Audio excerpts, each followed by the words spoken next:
नमस्कार, मैं हूं जितेंद्र बच्चन और आप हमारे साथ देख रहे हैं राष्ट्रीय जनमोर्चा।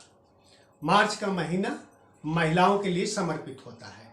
उनके मान सम्मान में, उनकी पद प्रतिष्ठा को लेकर के पूरे देश में महिलाओं पर ही आधारित सम्मान समारोह आयोजित किए जाते हैं। ये पूरा महीना कोई ना कोई कार्यक्रम देश में किया जाता है जिससे महिलाओं के पद प्रतिष्ठा में और ज़्यादा उन्नति हो और उनको उससे प्रेरणा मिले कि दूसरी महिलाएं भी जो हमारी बहनें, माताएं या बेटियां देश के लिए काम कर रही हैं, उनसे प्रेरणा लेकर के दूसरी महिलाएं भी आगे बढ़ें। लेकिन इसी बीच 1 मार्च से ही 1, 2 और 3 मार्च, इन 3 दिनों में उत्तर प्रदेश में महिलाओं अपराध को लेकर के जो घटनाएं घटी है उसने लोगों को हिला दिया है।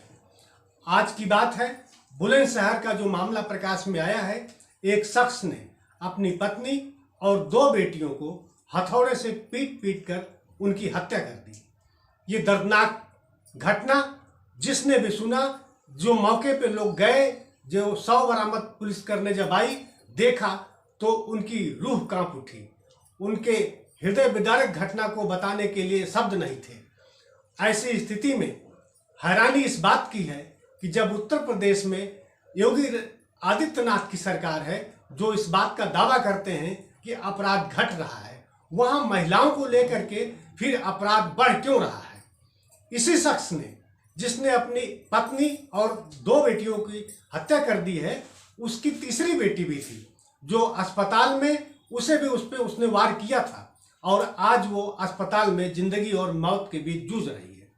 इस घटना ने लोगों को दहला दिया है। एक बार फिर लोगों को लगने लगा है कि क्या उत्तर प्रदेश में अपराध फिर से बढ़ने लगा है। दूसरी घटना हाथरस की बताते हैं हम आपको। हाथरस में एक नाबालिग लड़की, जिसको कुछ लोग छेड़ रहे थे, उस छेड़खानी की घटना को जब उसके लड़की के पिता ने थाने में जा करके FIR दर्ज कराई तो पुलिस ने वो सख्ती नहीं दिखाई, पुलिस ने वो सतर्कता नहीं बरती, पुलिस ने वो कार्रवाई नहीं की जो होनी चाहिए थी। नतीजतन आरोपी ने लड़की के पिता को गोली मार करके हत्या कर दी। अब आप सोच सकते हैं कि जिस बेटी ने अपने पिता से अपने छेड़खानी को लेकर के बात बताई थी और पिता ने सोचा था कि हम पुलिस में जाएंगे तो हमें न्याय मिलेगा और अपराधी गिरफ्तार किए जाएंगे, लेकिन नतीजा क्या हुआ? पता लगा कि जो आरोपी थे उनके हौसले इतने बुलंद हुए कि उन्होंने पीड़िता के पिता की ही गोली मारकर हत्या कर दी। इसके अलावा एक और घटना है जो बुलंदशहर की है। 9 वर्षीय बच्ची रात में गायब हो जाती है और फिर पता लगा सुबह उसकी एक गड्ढे में शव मिलता है। शव पे कोई कपड़े नहीं थे। ये क्या हो रहा है उत्तर प्रदेश में? कल तक लोग जो बोलते थे कि बिहार में जंगल राज है, आज वही ये क्यों नहीं बोलते कि उत्तर प्रदेश में अपराध लगातार बढ़ रहा है? क्या उसी रास्ते पे जाना चाहता है उत्तर प्रदेश?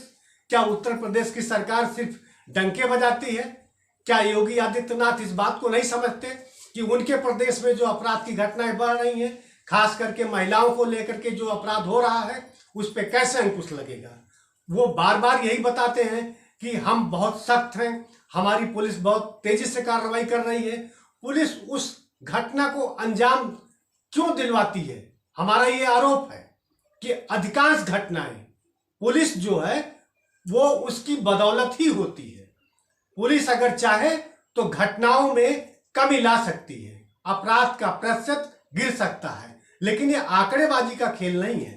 सीधी सी बात है कि जब 3 घटनाएं 1, 2 और 3 मार्च को हो रही हैं, तो उन घटनाओं पे मुख्यमंत्री हो या वहां के पुलिस के सबसे बड़े आला ऑफिसर हो, उनको ये बात क्यों नहीं समझ में आती कि किस तरह से इस पे अंकुश लग सकता है, अपराधियों पे कैसे रोक लगाई जा सकती है, अपराध का ग्राफ कैसे नीचे लाया जा सकता है। और अगर नहीं लाया जा सकता, अगर वो इस बात की जानकारी नहीं रखते हैं, तो उनको उस पद पे क्यों बैठाया गया है? ये बात मुख्यमंत्री को या सीएम को या यूं कह सकते हैं कि जो मंत्रिमंडल है जो अपराध को खास करके देखते हैं, उस मंत्री को भी इसके बारे में सोचना होगा और दिशा निर्देश देने पड़ेंगे। तभी अपराध पे काबू लगेगा, तभी महिलाएं सुरक्षित होंगी। वरना जो भी महिलाएं हैं उनमें अब एक बार फिर से असुरक्षा की भावना पनपने लगी है।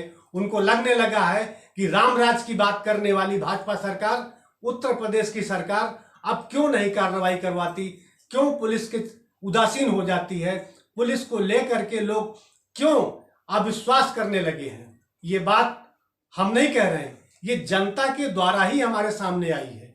जनहित में जिन लोगों ने आवाज बुलंद करना शुरू किया है, खास करके महिला संगठनों ने, उनकी अगर बात करें तो महिला उन्नति संस्था जो इस समय पूरे भारत में काम कर रही है, उसके संस्थापक जो हैं डॉक्टर राहुल वर्मा, उनसे हमारी बात हुई। उन्होंने खुद कहा कि अगर इसी तरह से उत्तर प्रदेश में महिला अपराध बढ़ता रहा तो निश्चित ही लोगों का सरकार पर से भरोसा उठ जाएगा। इसके अलावा हमने एक और संस्था से बात की जो सामाजिक संस्कार शिक्षा को लेकर के काम कर रही है, उसका नाम है नया सवेरा सोसाइटी। इसकी जो अध्यक्ष है उनका नाम है डॉक्टर कमलेश भारद्वाज। इनसे भी हमारी बात की। हमने उनसे पूछा कि आप हमें बताइए, आप तो महिलाओं के लिए खास करके काम कर रही हैं। उन्होंने कहा, उनका ये कहना है महिलाओं के लिए, महिलाएं अगर हमारी बात सुन रही हैं तो वो ध्यान से सुने इस बात को। उनका कहना है कि जब तक महिलाएं खुद जागरूक नहीं होंगी, महिलाएं अपनी आवाज खुद नहीं बुलंद करेंगी, महिलाएं पर्दे से बाहर आकर के अपनी बात को सरकार या समाज के सामने नहीं रखेंगी, तब तक ऐसी घटनाएं लगातार जन्म लेती रहेंगी। तो सबसे पहले महिलाओं को जागरूक होना चाहिए। यही बात डॉक्टर राहुल वर्मा ने भी कहा है कि उनकी संस्था लगातार पूरे देश में महिलाओं के लिए जन जागृति शुरू कर चुकी है और सभी महिलाओं को इसके प्रति सतर्क जागरूक होने की जरूरत है।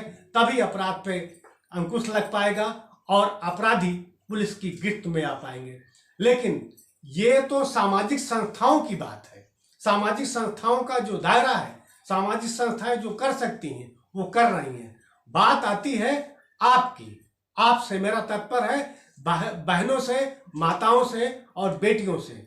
आप एक घटना को लेकर के कतई डरिए मत, अपने घर में छिपिए मत, बैठिए मत। ये मत सोचिए कि आज किसी युवक ने छेड़ा है या आज किसी सौदे ने आपको टारगेट किया है तो इसका मतलब ये नहीं कि आप डर कर बैठ जाइए। आप पूरी शिद्दत से उसका सामना करिए, उससे लड़िए, उससे विरोध करिए, पुलिस में जाइए। पुलिस नहीं सुनवाई कर रही है, मीडिया आपके साथ है, तमाम संस्थाएं आपके साथ हैं। महिलाओं को हमेशा आगे बढ़ना है। महिलाएं आगे बढ़ेंगी, महिलाएं विरोध दर्ज कराएंगी, तभी वो समाज में उनको इज्जत, प्रतिष्ठा, मान सम्मान बराबर मिलेगा। अंतर्राष्ट्रीय महिला दिवस पे 8 मार्च को जो मनाया जाएगा, उस पे भी यही सीख मिलती है कि जो महिलाएं दब जाती हैं, जो महिलाएं घरेलू हिंसा का शिकार होकर के चुप रहती हैं, उनको कभी भी न्याय नहीं मिल सकता। हमारे देश में तमाम ऐसी बेटियां हैं, तमाम ऐसे बहुएं हैं, तमाम ऐसी नारियां हैं जो हमारे लिए प्रेरणा के स्रोत हैं। हम उनको सलाम करते हैं और राष्ट्रीय जनमोर्चा इस बात का भी आपसे अपेक्षा रखता है, महिलाओं से अपेक्षा रखता है कि उत्तर प्रदेश में राम राज्य आना चाहिए। लेकिन राम राज्य किस रूप में आएगा? जब महिलाएं सुरक्षित होंगी, जब महिलाओं को पूजा जाएगा, जब महिला शक्ति को माना जाएगा। वो चाहे योगीनाथ की सरकार हो, चाहे किसी की भी सरकार हो। बात पार्टी, दल या किसी राजनीति की बात हम नहीं कर रहे हैं। हम का बात कर रहे हैं अपराध कम करने पर। पुलिस, सबसे पहला काम यही होना चाहिए पुलिस का कि जब भी कोई घटना हो, जब भी कोई पीड़ित व्यक्ति आए तो उसकी बात सुनी जाए, उसकी रिपोर्ट लिखी जाए और जो पुलिस वाले टरकाते हैं, जो पुलिस वाले पीड़ित को ही बार बार परेशान करते हैं, उन पुलिस वालों के खिलाफ भी कार्रवाई होनी चाहिए। जब तक ये कार्रवाई नहीं होगी, अपराधी के हौसले बुलंद रहेंगे। माननीय मुख्यमंत्री योगी आदित्यनाथ जी से भी मेरी यही अपील है कि वो इस बात को ध्यान दें, संज्ञान लें, ऐसी घटनाओं पर तुरंत पुलिस कार्रवाई करेगी, तभी अपराध पर अंकुश लगेगा। आगे हम फिर आपसे बात करेंगे, इस घटना को लेकर के इस चर्चा करेंगे। आप देखते रहिए राष्ट्रीय जनमोर्चा। नमस्कार।